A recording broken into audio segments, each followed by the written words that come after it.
Behieko elkarteak inauguratu du Tolosako San Francisco pasealekuan esne eta esnekiak saltzen dituen makina.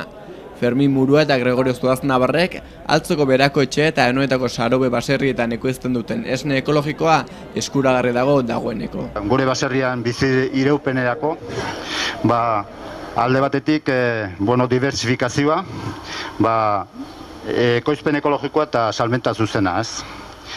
Diversifikazioa gure baserrietako baliabideak eta hobeto aprobetxatzeko.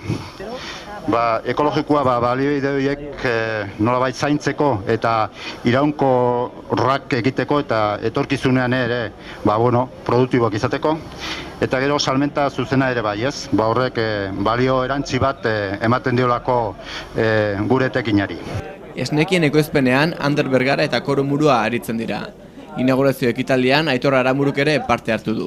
Bera aritzen da esne ekologikoaren banaketan. Abeltzantza ekologikon ezaugarri nutritibo guztik dituzten elikagai osasungarrik ekoizten die, tokiko natura ingurunea babestuz, eta Europak markatzen digun araudi bat betez.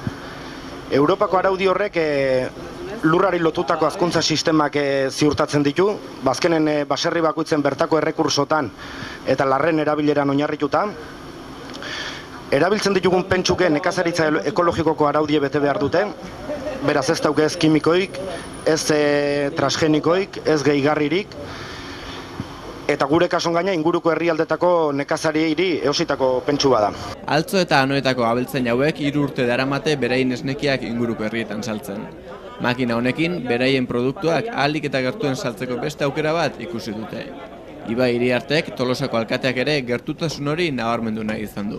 Ekologikoa eta bertakoaz ez genuen nahi oso esne kalitatea handikoa sustatzea eta ekartzea, baina urrutikan ekartzea, ezta? Baizik eta bertan egina, bertan konsumitua, kalitatezkoa eta zentzurtan ekologikoa izan martzula, ez? Makina honen zergaitia pixkat izan da beti da nik izan Gregoriok eta nik eta izan dugu salmenta zuzena. Eta hau zan beste beste posibilidadeak gehiago, ez? Gauze jendei gerturatzeko. Gabe honen, bikuze jendeek lana etxetik kanpo gehiago, eta beste aukera bat izango litzek, ez? Bai Gregorio eta bai gure baserrietako esnekin eginak, ez? Bai jogurra, bai gaztak, dena gure etxeko gauzekin da.